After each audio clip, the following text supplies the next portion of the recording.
Le barrage de Sainte-Croix est situé sur le Verdon, dans la région Provence-Alpes-Côte d'Azur, dans le sud-est de la France.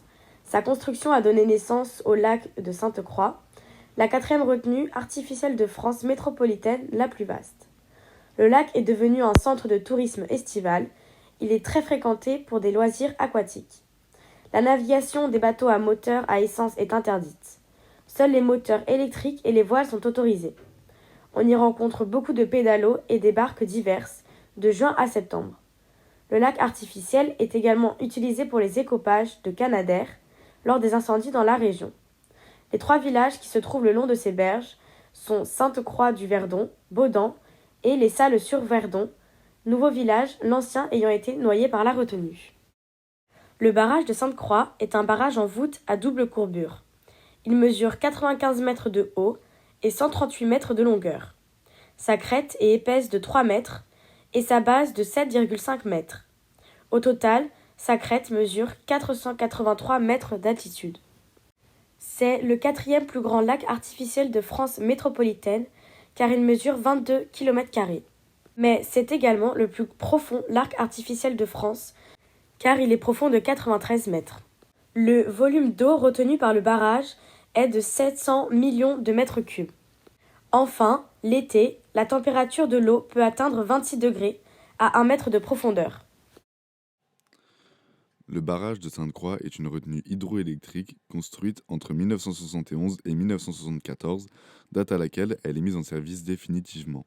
Sa construction a entraîné la destruction d'un village qui était dans la zone du futur lac créé par ce barrage.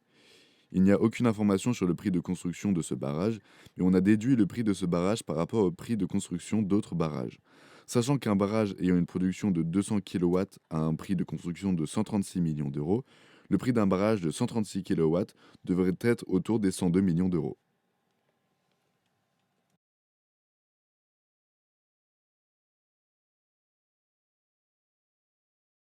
Le fonctionnement d'un barrage. Premièrement, la retenue de l'eau. Le barrage retient l'écoulement naturel de l'eau. De grandes quantités d'eau s'accumulent et forment un lac de retenue. Ensuite, la conduite forcée de l'eau. Une fois l'eau stockée, des vannes sont ouvertes pour que l'eau s'engouffre dans de longs tuyaux métalliques appelés conduites forcées. Ces tuyaux conduisent l'eau vers la centrale hydraulique, située en contrebas. La plupart des centrales hydrauliques en France sont automatisées. Chaque centrale se met en marche selon un programme prédéfini en fonction des besoins en électricité. Après, la production d'électricité. À la sortie de la conduite, dans la centrale, la force de l'eau fait tourner une turbine qui fait à son tour fonctionner un alternateur. Grâce à l'énergie fournie par la turbine, l'alternateur produit un courant électrique alternatif. La puissance de la centrale dépend de la hauteur de la chute et du débit de l'eau. Plus ils seront importants, plus cette puissance sera élevée. Enfin, l'adaptation de la tension. Un transformateur élève la tension du courant électrique produit par l'alternateur pour qu'il puisse être plus facilement transporté dans des lignes à très haute tension. L'eau turbinée qui a perdu de sa puissance rejoint la rivière par un canal spécial appelé canal de fuite. La retenue d'eau, grâce au mouvement de l'eau, actionne une turbine qui est un dispositif convertissant l'énergie interne d'un fluide en énergie mécanique. Cette turbine actionne à son tour un alternateur grâce à l'énergie mécanique. L'alternateur, étant composé d'une armature fixe avec laquelle tourne un champ magnétique, convertit l'énergie mécanique de la turbine en énergie électrique grâce à un générateur. Enfin, l'énergie électrique est renvoyée dans le réseau électrique géré par EDF et redistribuée à travers la région. Les atouts du barrage hydraulique. Le premier, et surtout le principal avantage de l'utilisation de l'énergie hydraulique dans la production d'électricité, est le fait que cette énergie soit renouvelable. À l'instar de l'énergie solaire ou éolienne, la production d'électricité à partir de l'énergie hydraulique n'épuise pas la ressource qu'elle exploite. L'eau des cours d'eau est renouvelée en permanence lors du cycle de l'eau. La construction d'un barrage est synonyme de création d'emplois. En effet, les retombées économiques sont très intéressantes, et souvent l'aspect économique prime sur l'aspect environnemental.